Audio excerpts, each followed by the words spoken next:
Our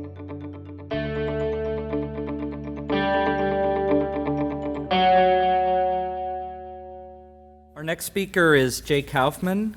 Jay is a professor and Canada Research Chair in Health Disparities in the Department of Epidemiology, Biostatistics, and Occupational Health at McGill University. He earned his PhD in epidemiologic science from the University of Michigan. He is an editor of the journal Epidemiology and an associate editor of the American Journal of Epidemiology.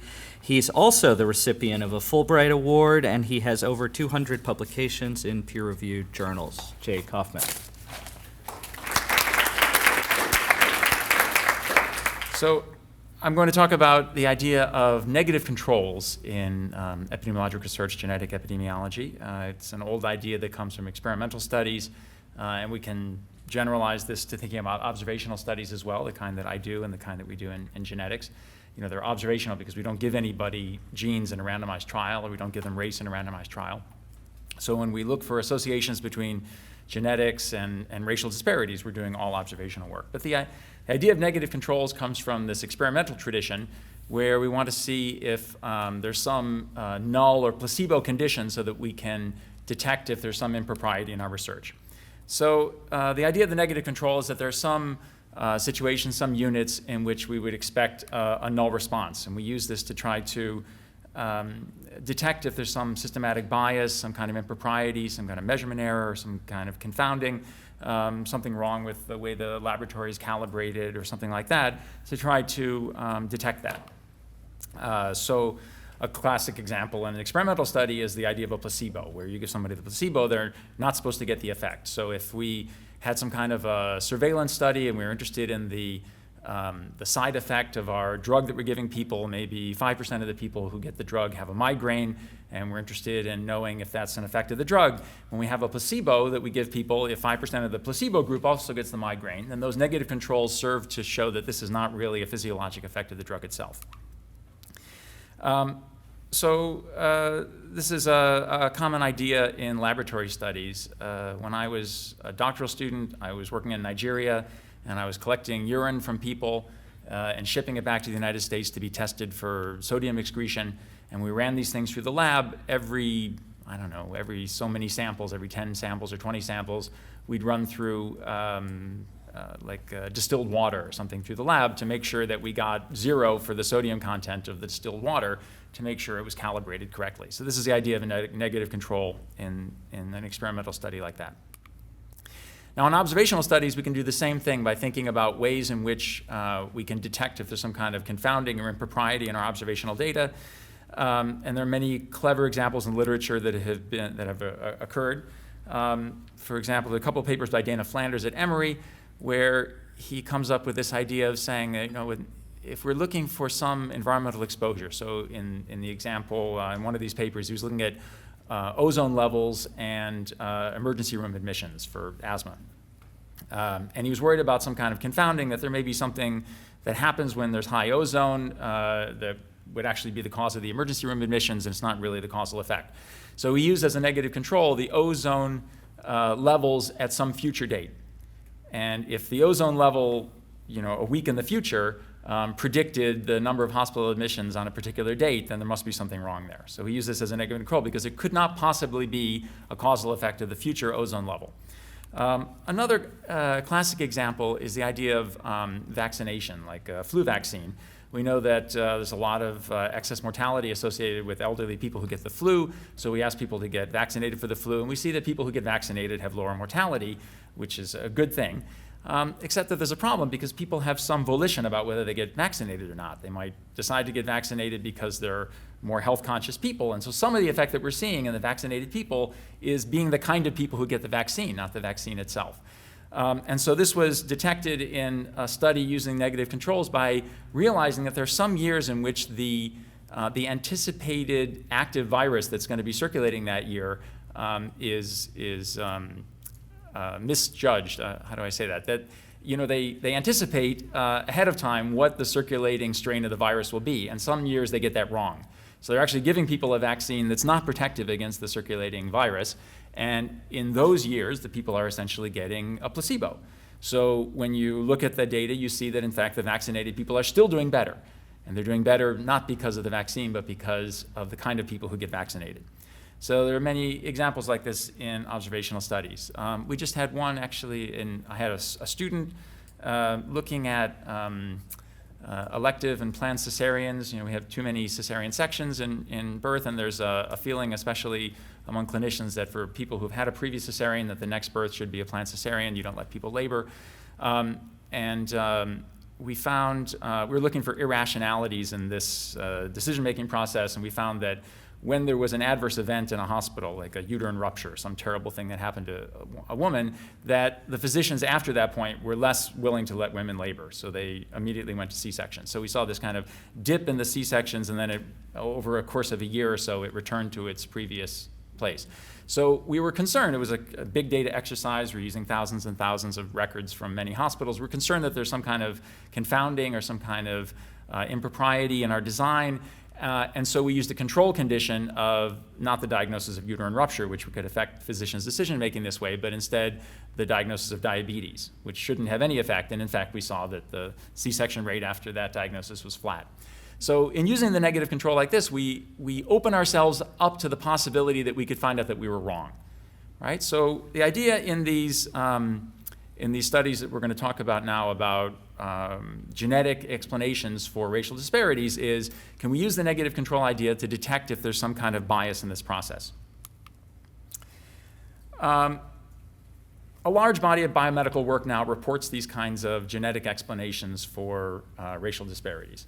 So there are many reports of these things, and the media is full every day. Duana mentioned a paper last week about African ancestry being the explanation for excess asthma in people of African descent. So there's no shortage of studies like these that make these claims about genetic explanations.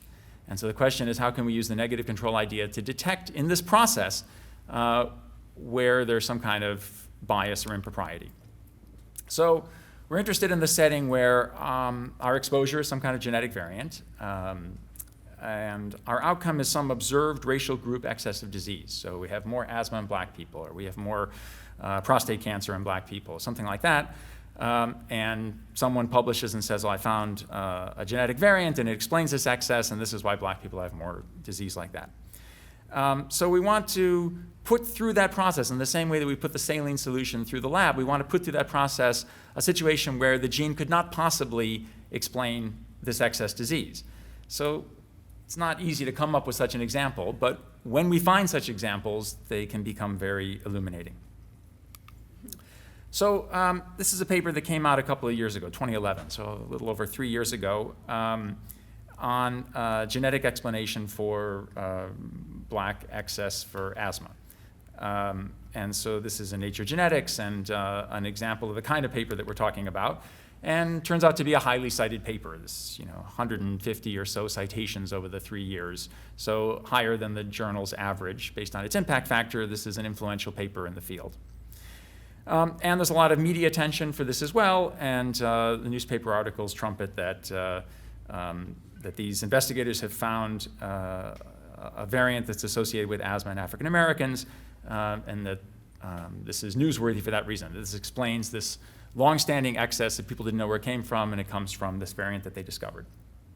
Polymorphism that they discovered, located in the gene called PYH1N1, was not present in Europeans, and may be the first asthma susceptibility gene variant specific to populations of African descent.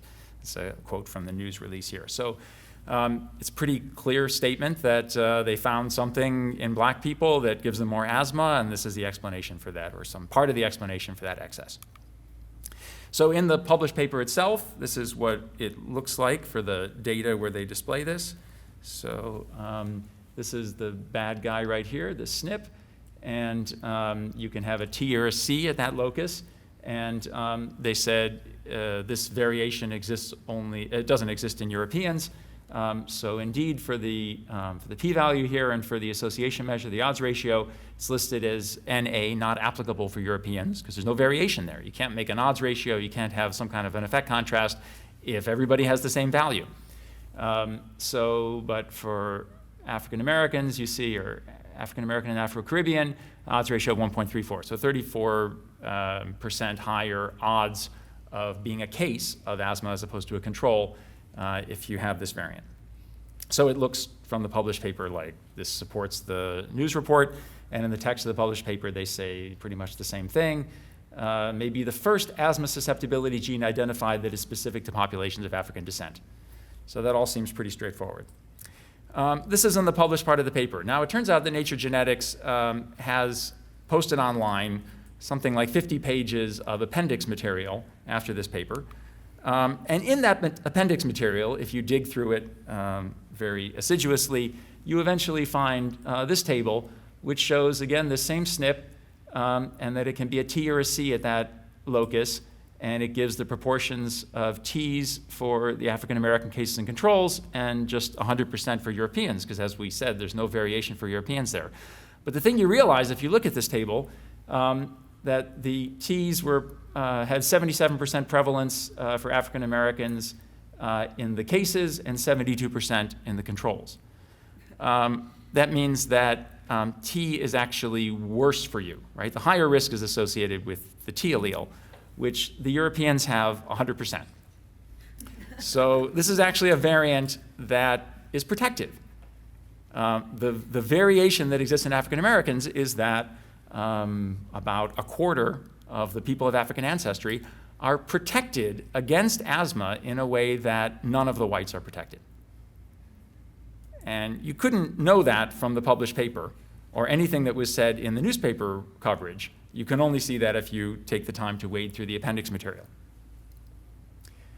So if this SNP is taken to be a causal variant, then 100% of the Europeans are at higher risk.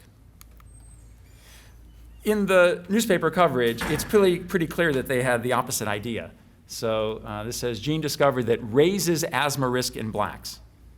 In fact, this SNP that they're talking about doesn't raise well, there are 75% of the blacks who have this higher risk variant, but 100% of the whites do. So to say it raises the risk in blacks as opposed to whites doesn't make any sense.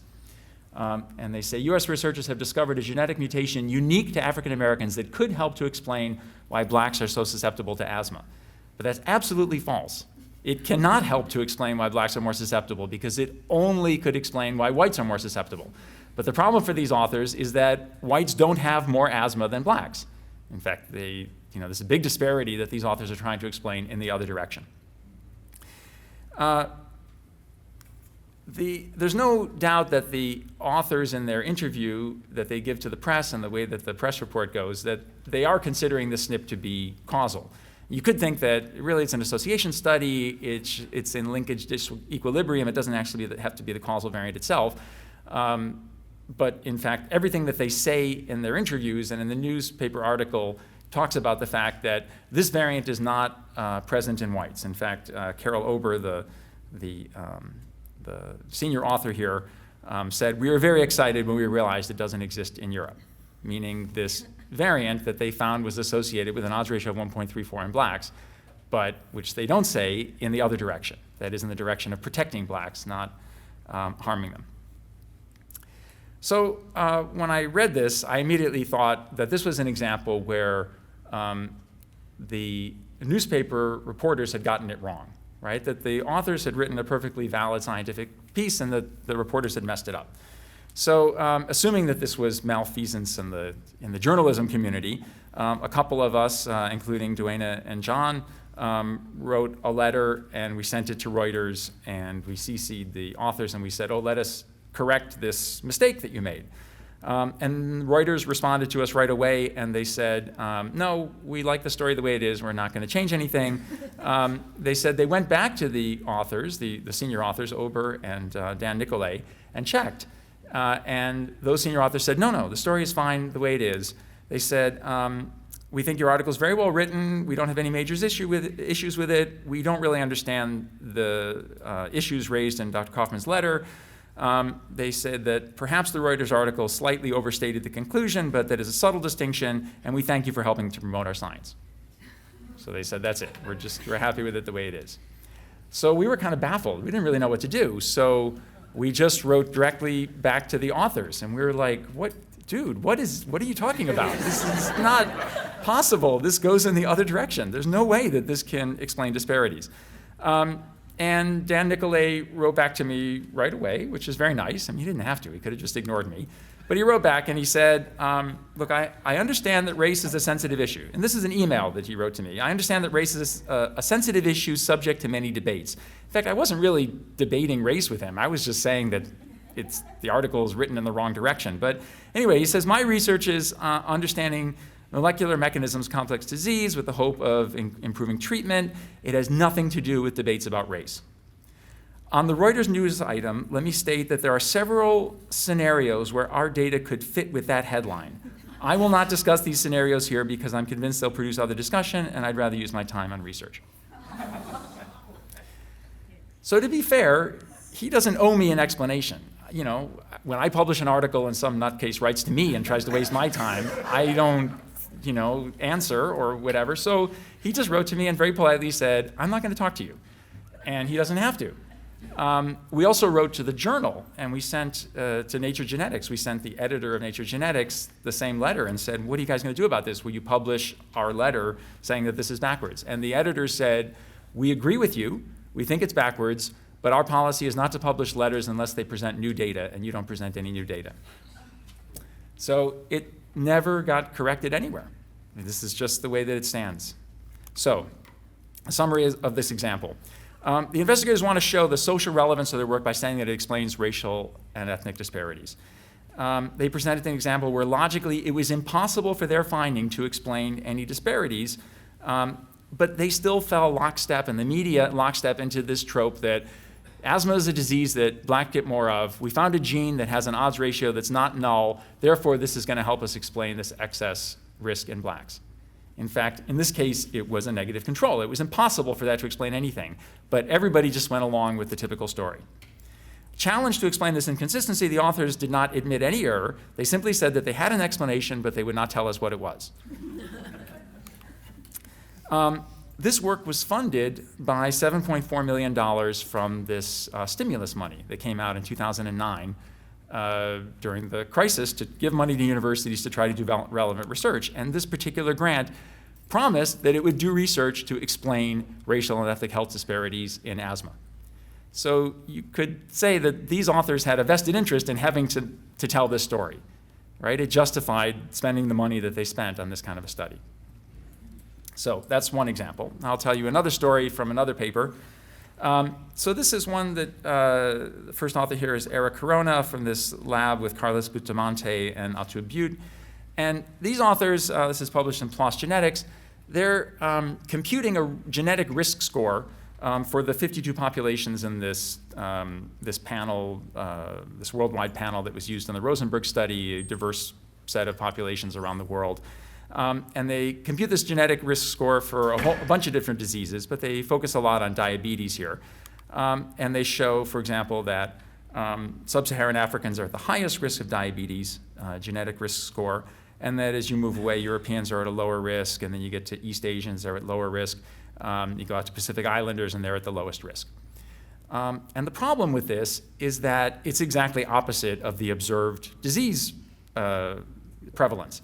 Right? That we see that sub-Saharan Africans are at low risk and people in the Pacific Islands are at the very highest risk in the world, sometimes 50% population prevalence of diabetes in the group that they say genetically has the lowest risk.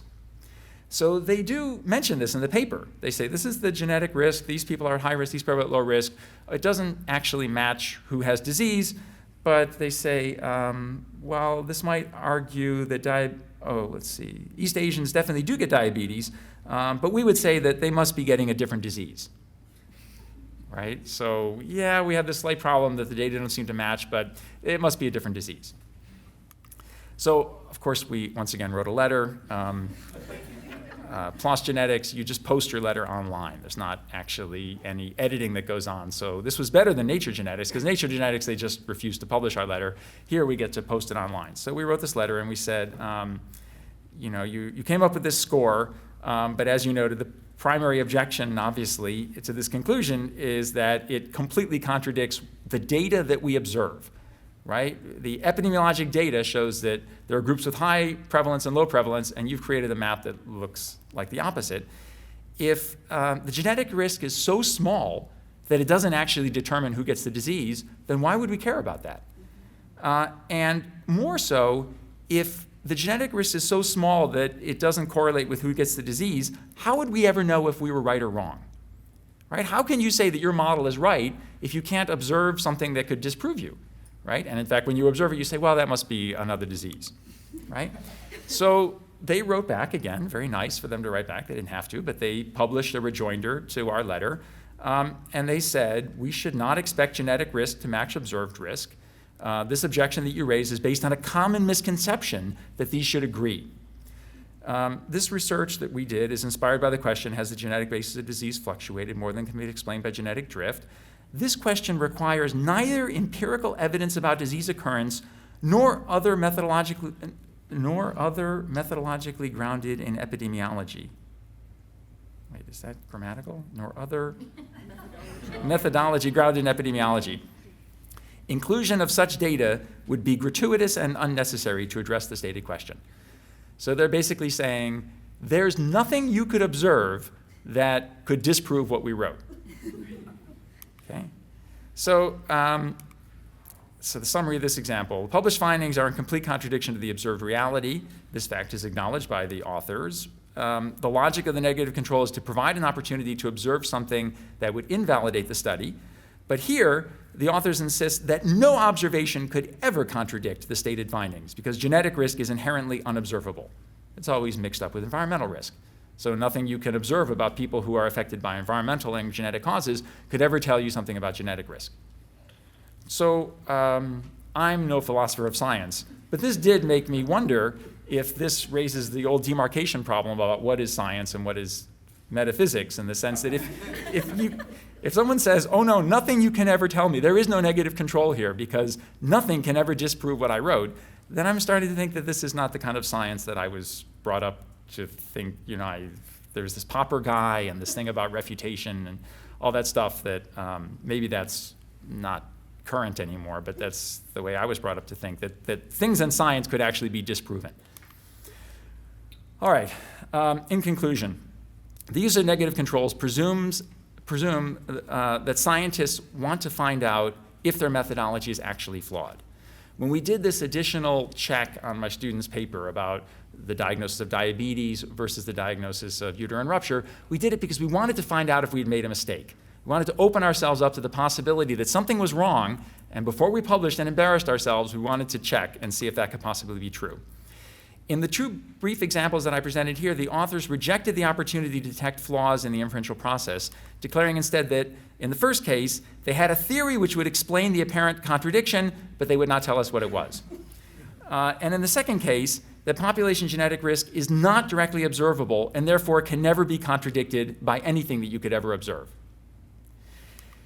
So a cynical interpretation might be that for many authors, really the goal is to publish in a high-impact journal, as these authors did, to get grant money, as these authors did, and that learning about the true state of the natural world is not really the motivating purpose. That would be cynical. I don't mean to be cynical about that, but otherwise it's hard to explain these particular examples that I gave. Thank you.